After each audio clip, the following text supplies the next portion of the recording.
नमस्कार, दोपहर समाचार में आपका स्वागत है।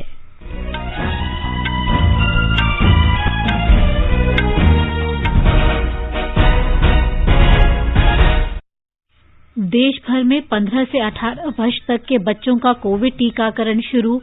आधार और अन्य राष्ट्रीय पहचान पत्रों के साथ बच्चे पंजीकरण के लिए स्कूल के पहचान पत्र भी उपयोग कर सकते हैं। अब तक 1700 लोगों में ओमिक्रॉन के संक्रमण की पुष्टि। राष्ट्रव्यापी कोविड टीकाकरण अभियान के तहत अब तक 145 करोड़ 68 लाख से अधिक टीके लगाए गए। प्रधानमंत्री नरेंद्र मोदी कल इम्फाल में 4,800 करोड़ रुपए की 22 विकास परियोजनाओं का शुभारंभ और आधारशिला रखेंगे। उच्चतम न्यायालय में आज से 2 सप्ताह तक केवल वर्चुअल सुनवाई होगी। कई उच्च न्यायालयों में भी केवल वर्चुअल सुनवाई होगी। आकाशवाणी ने आज से पड़ोसी देशों की 6 भाषाओं दरी, पश्तो, बलूची, चीनी, मंदारिन, नेपाली और तिब्बती के प्रसारण की अवधि 1.5 घंटे से बढ़ाकर 3 घंटे की। और जोहानिसबर्ग में भारत और दक्षिण अफ्रीका के बीच दूसरा क्रिकेट टेस्ट मैच जारी। दोपहर समाचार में नीलम मलकानिया के साथ मैं प्रियंका अरोड़ा। देश कोविड टीकाकरण अभियान के अंतर्गत 150 करोड़ टीके लगाने की दिशा में निरंतर आगे बढ़ रहा है। कोरोना वायरस का नया वेरिएंट मिलने से चिंताएं बढ़ी हैं। 15 से 18 वर्ष तक के किशोरों के लिए राष्ट्रव्यापी टीकाकरण शुरू हो गया है। आपसे हमारी अपील है कि यथाशीघ्र दोनों टीके लगवाएं और अन्य लोगों को भी टीके लगवाने के लिए प्रेरित करें। कृपया 3 आसान उपायों का पालन अवश्य करें। मास्क लगाएं, 2 गज की सुरक्षित दूरी बनाए रखें, हाथ और चेहरा साफ रखें। कोविड से संबंधित किसी भी जानकारी और मार्गदर्शन के लिए राष्ट्रीय हेल्पलाइन नंबर 01123978046 और 1075 पर संपर्क करें। देश के 75वें स्वाधीनता दिवस समारोह के उपलक्ष्य में आजादी का अमृत महोत्सव के अंतर्गत सरकार अनेक गतिविधियों का आयोजन कर रही है। इस अवसर को जन उत्सव के रूप में मनाते हुए आकाशवाणी समाचार स्वाधीनता संग्राम और उसके गौरवशाली इतिहास पर विशेष प्रश्नोत्तरी कार्यक्रम प्रसारित कर रहा है। ये क्विज 15 अगस्त 2022 तक प्रत्येक सोमवार और मंगलवार को समाचार प्रभात में शामिल होगी। भारतीय डाक विभाग अमृत महोत्सव क्विज में आकाशवाणी के साथ सहयोगी के रूप में शामिल है। आज अमृत महोत्सव क्विज का 41वां प्रश्न है। आज का प्रश्न है, आजाद हिंद फौज की रानी झांसी रेजिमेंट की दूसरे नंबर की कमान संभालने वाली स्वतंत्रता सेनानी का नाम क्या है, जिन्होंने मलेशिया के स्वतंत्रता संग्राम में भी हिस्सा लिया था। प्रश्न एक बार फिर सुन लें। आजाद हिंद फौज की रानी झांसी रेजिमेंट की दूसरे नंबर की कमान संभालने वाली स्वतंत्रता सेनानी का नाम क्या है, जिन्होंने मलेशिया के स्वतंत्रता संग्राम में भी हिस्सा लिया था। श्रोता अपने उत्तर व्हाट्सएप नंबर 8826546262 पर भेज सकते हैं या हमें इस पते पर ईमेल कर सकते हैं amritmahotsav@prasarbharati.gov.in। ईमेल एक बार फिर सुन लें, amritmahotsav@prasarbharati.gov.in। एक भाग्यशाली प्रतिभागी को विजेता चुना जाएगा और कल के समाचार प्रभात में उनके नाम की घोषणा की जाएगी। विजेता को ई प्रमाण पत्र और पुरस्कार दिया जाएगा। अब समाचार विस्तार से। 15 से 18 वर्ष तक के किशोरों के लिए आज से देश भर में टीकाकरण शुरू हो गया है। केंद्रीय स्वास्थ्य मंत्रालय ने कहा है कि वर्ष 2004 या इससे पहले जिन बच्चों का जन्म हुआ है वे कोविशील्ड सहित सभी टीके लगवा सकते हैं, लेकिन 2005 से लेकर 2007 तक जन्म लेने वाले 15 से 17 वर्ष के किशोरों को केवल कोवैक्सीन लगाया जाएगा। अब तक 15 से 18 आयु वर्ग के करीब 8 लाख किशोरों ने टीकाकरण के लिए कोविन पोर्टल पर पंजीकरण कराया है। इस आयु वर्ग के लिए पंजीकरण 1 जनवरी से कोविन पोर्टल पर उपलब्ध है। टीका लगवाने के लिए बुकिंग ऑनलाइन या कोविड टीका केंद्र पर कराई जा सकती है। सभी आयु वर्ग के नागरिक सरकारी टीकाकरण केंद्र पर निःशुल्क टीके लगवा सकते हैं। राष्ट्रव्यापी टीकाकरण अभियान के अंतर्गत केंद्र सरकार सभी राज्यों और केंद्र शासित प्रदेशों को निःशुल्क टीका उपलब्ध करा रही है। आकाशवाणी के साथ विशेष बातचीत में जीबी पंत अस्पताल के डॉक्टर संजय पांडे ने बताया कि अभी पूरी तरह सतर्क रहने की आवश्यकता है।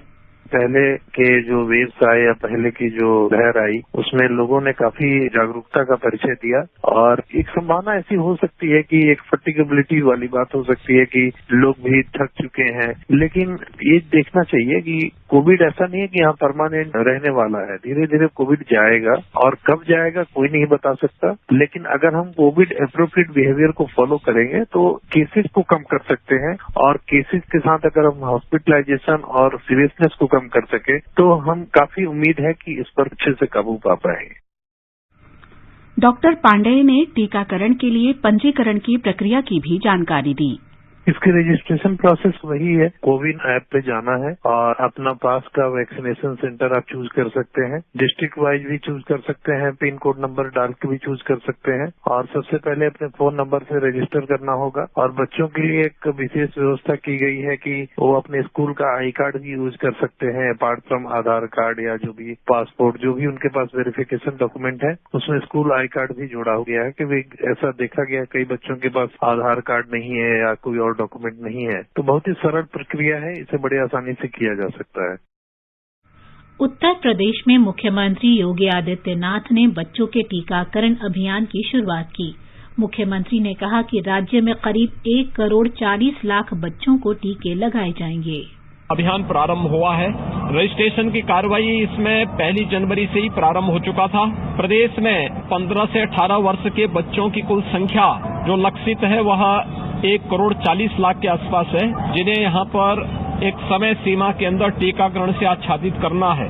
कोवैक्सीन उन्हें देने के लिए सजेस्ट किया गया है और उसके लिए आज से प्रदेश के अंदर अकेले राजधानी लखनऊ में 2150 बूथों पर वैक्सीनेशन की कार्रवाई प्रारंभ हुई है।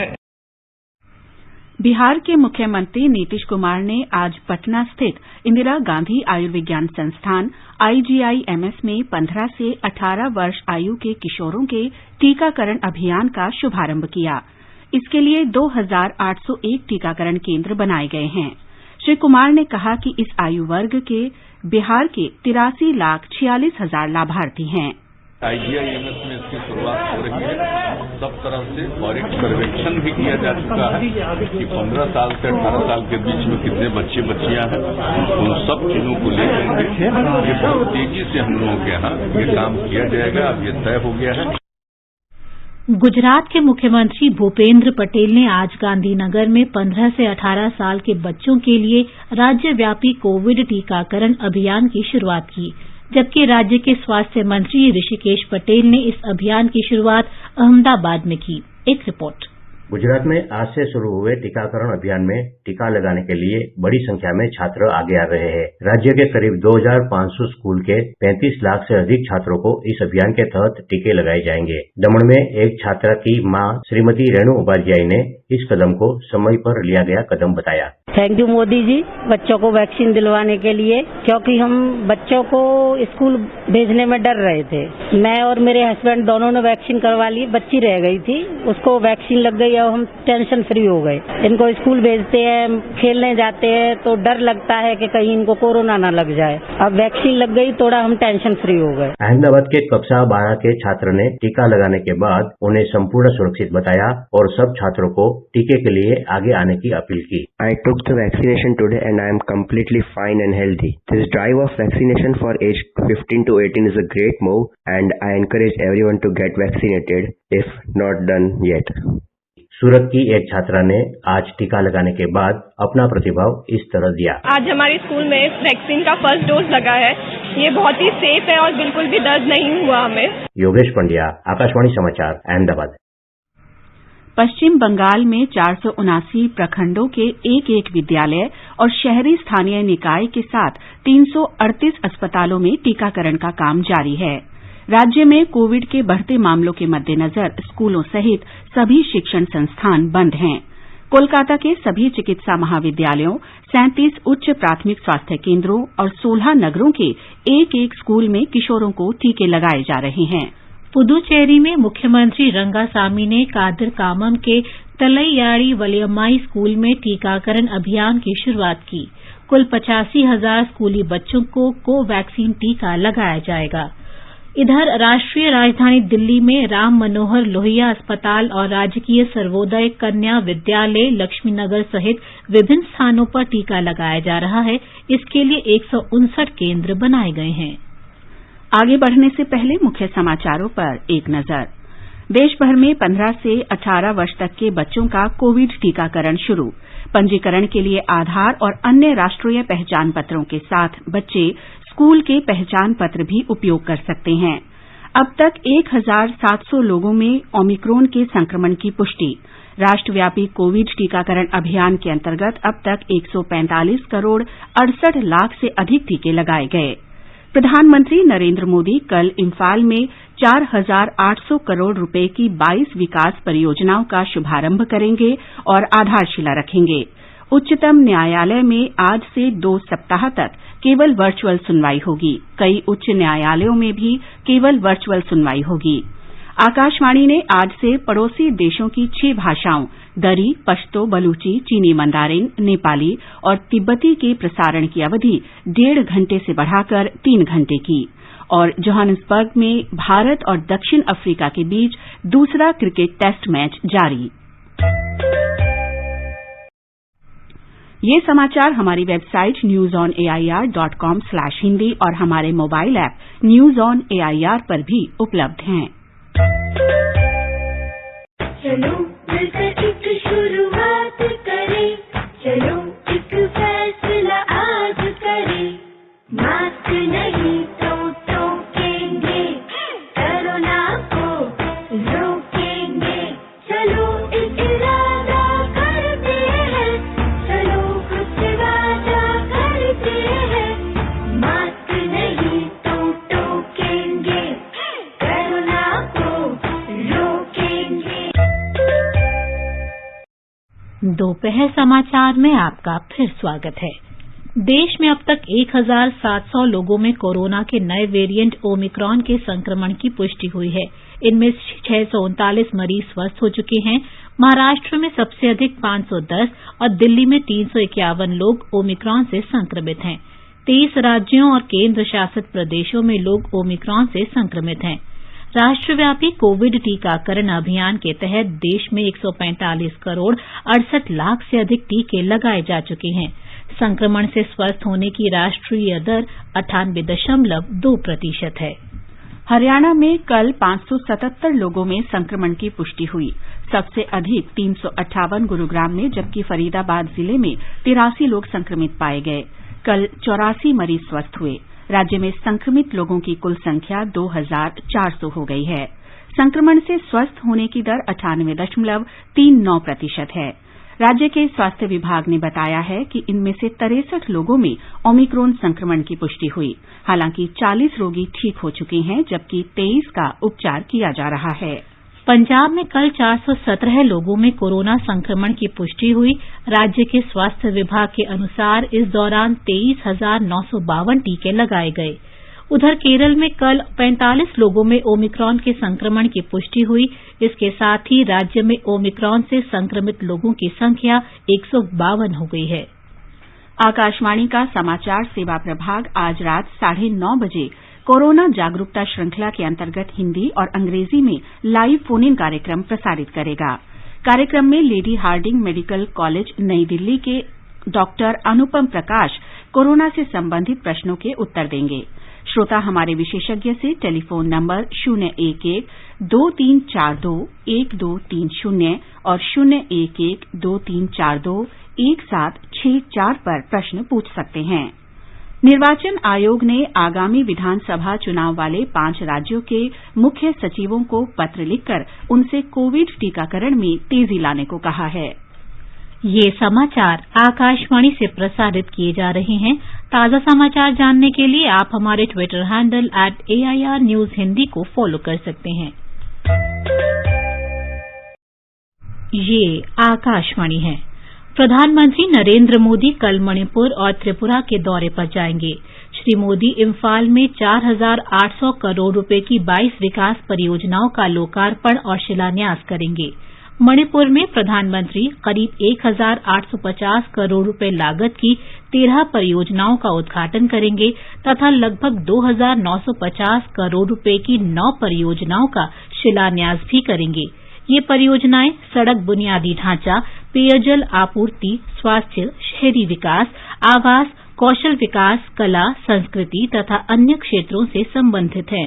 कनेक्टिविटी में सुधार की देशव्यापी परियोजनाओं के अनुरूप प्रधानमंत्री 1,700 करोड़ रुपए से अधिक की लागत से बनने वाली 5 राष्ट्रीय राजमार्ग परियोजनाओं के निर्माण की आधारशिला रखेंगे। उच्चतम न्यायालय बढ़ते कोरोना संक्रमण और इसके नए वेरिएंट ओमिक्रॉन के फैलाव के कारण आज से 2 सप्ताह तक केवल वर्चुअल तरीके से सुनवाई करेगा। शीतकालीन अवकाश के बाद उच्चतम न्यायालय आज से खुल गया है। कई राज्यों के उच्च न्यायालयों ने कोविड के बढ़ते संक्रमण के मद्देनजर मुकदमों की सुनवाई वर्चुअल माध्यम से करने का फैसला किया है। मद्रास उच्च न्यायालय ने एक अधिसूचना जारी कर आज से न्यायालय और इसकी अधीनस्थ अदालतों में अगले आदेश तक वर्चुअल माध्यम से मुकदमों की सुनवाई करने के निर्देश दिए हैं। बम्बई उच्च न्यायालय, कलकत्ता उच्च न्यायालय और दिल्ली उच्च न्यायालय तथा इलाहाबाद उच्च न्यायालय ने भी मुकदमों की सुनवाई वर्चुअल माध्यम से करने का निर्णय लिया है। आकाशवाणी के विदेश सेवा प्रभाग ने आज से पड़ोसी देशों की 6 भाषाओं में प्रसारण की अवधि बढ़ा दी है। ये भाषाएं हैं दरी, पश्तो, बलूची, चीनी मंदारिन, नेपाली और तिब्बती।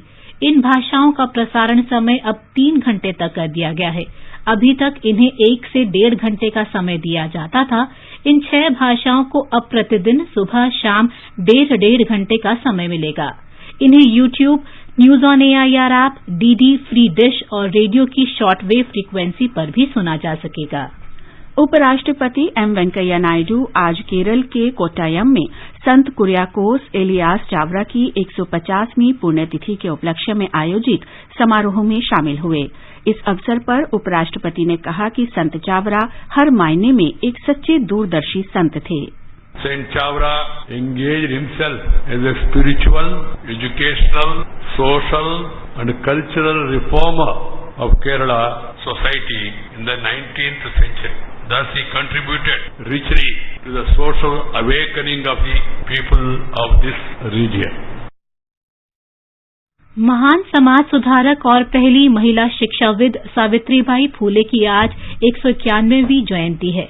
सावित्रीबाई फूले का जन्म 1831 में हुआ था। सावित्रीबाई फूले को महिलाओं के अधिकारों का रक्षा करने में उनकी महत्वपूर्ण भूमिका के लिए याद किया जाता है। महाराष्ट्र के मुख्यमंत्री उद्धव ठाकरे, उप मुख्यमंत्री अजीत पवार और समाज के विभिन्न वर्गों के लोगों ने सावित्रीबाई फूले की जयंती पर उन्हें श्रद्धांजलि दी है। मुंबई से हमारे संवाददाता की रिपोर्ट। भारत की पहली महिला शिक्षिका सावित्रीबाई फुले का जन्म 1831 में महाराष्ट्र के सतारा जिले के नायगांव में हुआ था। उनकी शादी 9 साल की उम्र में एक प्रमुख लेखक और जाति विरोधी समाज सुधारक ज्योतिबा फुले से हुई थी। ज्योतिबा फुले से जब उनका विवाह हुआ तब उन्हें पढ़ना लिखना नहीं आता था। इसी कारण उनके पति ज्योतिबा फुले ने उन्हें शिक्षित करने की जिम्मेदारी ली।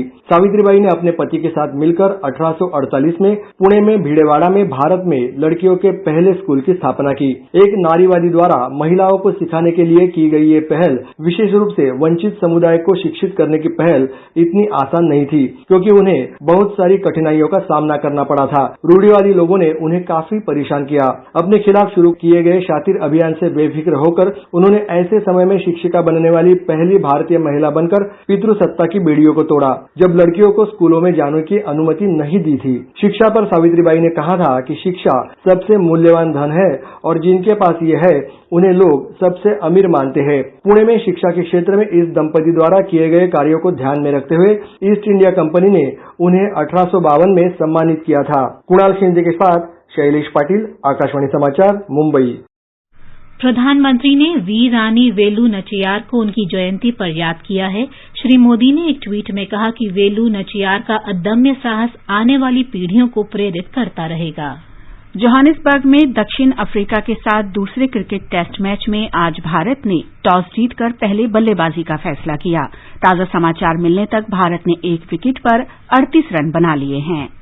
आकाशवाणी समाचार की विशेष प्रस्तुति धरोहर में स्वतंत्रता आंदोलन के उन भाषणों, नारों और कविताओं से नई पीढ़ी को परिचित कराया जाता है जिन्होंने आजादी के दीवानों में उत्साह का संचार किया था।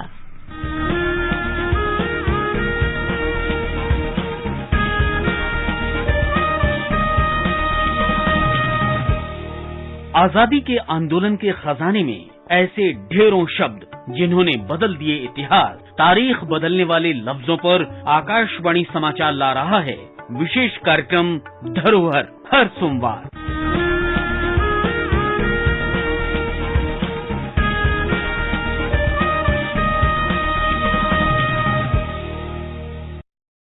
आजादी के अमृत महोत्सव के अंतर्गत आइए अब सुनते हैं आकाशवाणी की विशेष प्रस्तुति आजादी का सफर। आजादी का अमृत महोत्सव।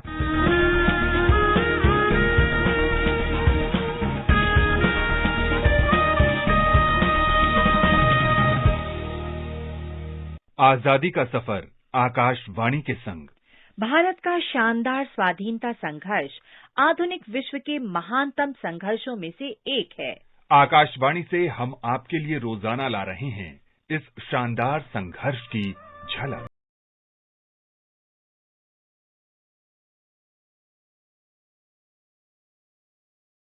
आज के एपिसोड में हम स्मरण कर रहे हैं आधुनिक भारत की प्रथम महिला शिक्षिका सावित्रीबाई फुले को। उनका जन्म 3 जनवरी 1831 को महाराष्ट्र के छोटे से गांव नाईगांव में हुआ था। वे जीवन भर भारत में महिलाओं के अधिकारों की मशाल प्रज्वलित करने में अग्रणी रही। उन्हें प्रायः भारतीय महिलावाद की जननी कहा जाता है। वकील डॉक्टर शालिनी मिस्टर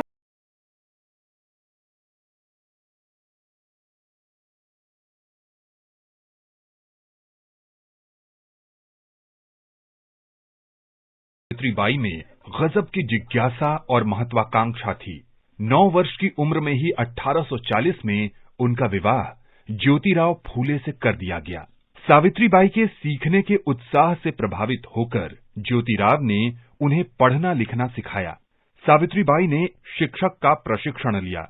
वे 1847 में प्रशिक्षित शिक्षिका बन गईं। देश में महिलाओं की स्थिति में परिवर्तन के लिए प्रतिबद्ध ज्योतिराव के साथ सावित्रीबाई ने 1848 में पुणे में बालिकाओं के लिए विद्यालय खोला। वो भारत की प्रथम महिला शिक्षिका बनी। पहली शिक्षिका सावित्रीबाई ज्ञान मंदिर आई।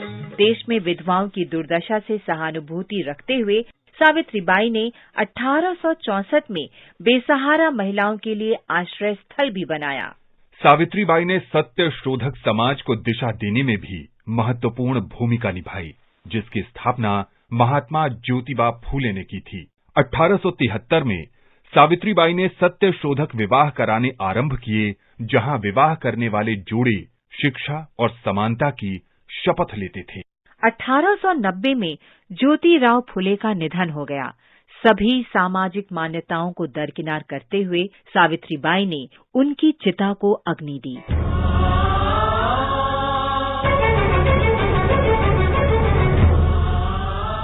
उन्होंने ज्योतिराव की विरासत को आगे बढ़ाया और सत्य शोधक समाज की भी जिम्मेदारी संभाली। जब 1890 के दशक में महाराष्ट्र में खतरनाक प्लेग फैला, तो सावित्रीबाई ने पुणे में प्लेग पीड़ितों के लिए क्लिनिक खोला। 10 वर्ष के प्लेग रोगी को स्वयं क्लिनिक ले जाते समय सावित्रीबाई को भी प्लेग ने जकड़ लिया। 10 मार्च 1897 को सावित्रीबाई फुले का निधन हो गया। गंधित झाली फुले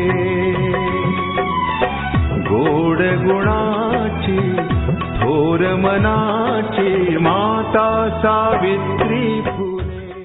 सावित्रीबाई का जीवन और कार्य समाज सुधार और भारतीय समाज में महिला सशक्तिकरण के प्रमाण हैं। वे आज के दौर में भी अनेक महिला अधिकार कार्यकर्ताओं के लिए प्रेरणा बनी हुई हैं। महान भारतीय समाज सुधारक को शत शत नमन।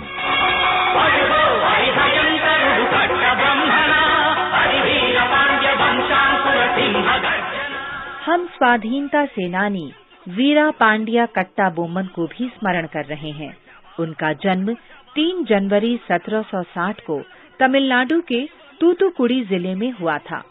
वीरा पांड्या के पिता जगवीरा कट्टाबोम्मन पलयाकरार यानी गवर्नर थे, जिनकी नियुक्ति नायका साम्राज्य ने की थी। जब वीरा पांड्या 30 वर्ष के हुए तो उन्होंने 47वें पलयाकरार का पद संभाला। ब्रिटिश ईस्ट इंडिया कंपनी ने सभी पलयाकरारों से कर एकत्र करने के अधिकार आरकोट क्षेत्र के नवाब से प्राप्त कर लिए। वीरा पांड्या को छोड़कर अन्य सभी पलाय करार कंपनी का आदेश मानने लगे।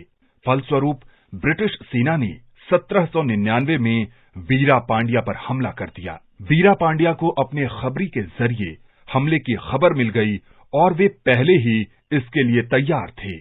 वीरा पांड्या को बिना शर्त समर्पण के लिए कहा गया तो वे दहाड़ उठे। हम इस माटी के सपूत हैं। हम प्रतिष्ठा और आत्मसम्मान से जीते हैं। हम अपनी मातृभूमि की प्रतिष्ठा और सम्मान के लिए प्राण न्यौछावर कर देंगे। हम विदेशियों के आगे नहीं झुकेंगे। हम अंतिम सांस तक लड़ेंगे। वीरा पांड्या और उनके साथियों ने बहादुरी से ब्रिटिश सेना से मोर्चा लिया। बाद में नजदीकी पुद्दुकोट्टई के राजा की सहायता से अंग्रेजों ने 1799 में वीरा पांड्या को गिरफ्तार कर लिया। उन्हें सबके सामने फांसी की सजा सुनाई गई। वीरा पांड्या कट्टाबोम्मन 16 अक्टूबर 1799 को शहीद हुए। इस महान स्वाधीनता सेनानी को शत शत नमन। आज बस इतना ही। आजादी का सफर आकाशवाणी के संग। कल फिर मिलेंगे नई कड़ी के साथ।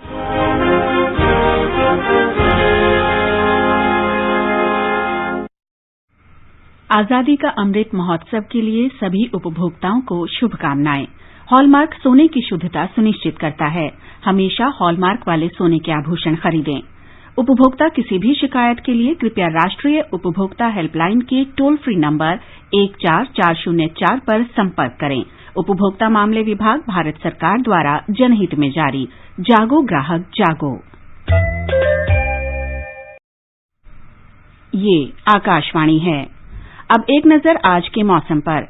राजधानी दिल्ली और कोलकाता में बादल छाए रहेंगे, जबकि मुंबई में आसमान साफ रहेगा। चेन्नई में बादल छाए रहने के साथ हल्की वर्षा होने का भी अनुमान है। श्रीनगर, जम्मू और मुजफ्फराबाद में आमतौर पर बादल छाए रहने के साथ हल्की वर्षा हो सकती है। लेह और गिलगित में वर्षा या बर्फबारी होने की संभावना है। पूर्वोत्तर में गुवाहाटी, इम्फाल, अगरतला, गंगटोक, आइजोल और शिलंग में सुबह कोहरा छाया रहा। बुलेटिन समाप्त होने से पहले अमृत महोत्सव क्विज का आज का प्रश्न फिर सुन लें। आजाद हिंद फौज की रानी झांसी रेजिमेंट की दूसरे नंबर की कमान संभालने वाली स्वतंत्रता सेनानी का नाम क्या है, जिन्होंने मलेशिया के स्वतंत्रता संग्राम में भी हिस्सा लिया था? आप अपने उत्तर व्हाट्सएप नंबर 8826546262 पर भेज सकते हैं या हमें इस पते पर ईमेल कर सकते हैं अमृत महोत्सव quiz@prasarbharati.gov.in। और अंत में मुख्य समाचार एक बार फिर। देश भर में 15 से 18 वर्ष तक के बच्चों का कोविड टीकाकरण शुरू। पंजीकरण के लिए आधार और अन्य राष्ट्रीय पहचान पत्रों के साथ बच्चे स्कूल के पहचान पत्र भी उपयोग कर सकते हैं। देश में अब तक 1700 लोगों में ओमिक्रॉन के संक्रमण की पुष्टि। राष्ट्रव्यापी कोविड टीकाकरण अभियान के तहत अब तक 145 करोड़ 68 लाख से अधिक टीके लगाए गए। प्रधानमंत्री नरेंद्र मोदी कल इम्फाल में 4,800 करोड़ रुपए की 22 विकास परियोजनाओं का शुभारंभ और आधारशिला रखेंगे। उच्चतम न्यायालय में आज से 2 सप्ताह तक केवल वर्चुअल सुनवाई होगी। कई उच्च न्यायालयों में भी केवल वर्चुअल सुनवाई होगी। आकाशवाणी ने आज से पड़ोसी देशों की 6 भाषाओं दरी, पश्तो, बलूची, चीनी मंदारिन, नेपाली और तिब्बती के प्रसारण की अवधि 1.5 घंटे से बढ़ाकर 3 घंटे की। और जोहानिसबर्ग में भारत और दक्षिण अफ्रीका के बीच दूसरा क्रिकेट टेस्ट मैच जारी। इसके साथ ही दोपहर समाचार का ये अंक समाप्त हुआ। नमस्कार।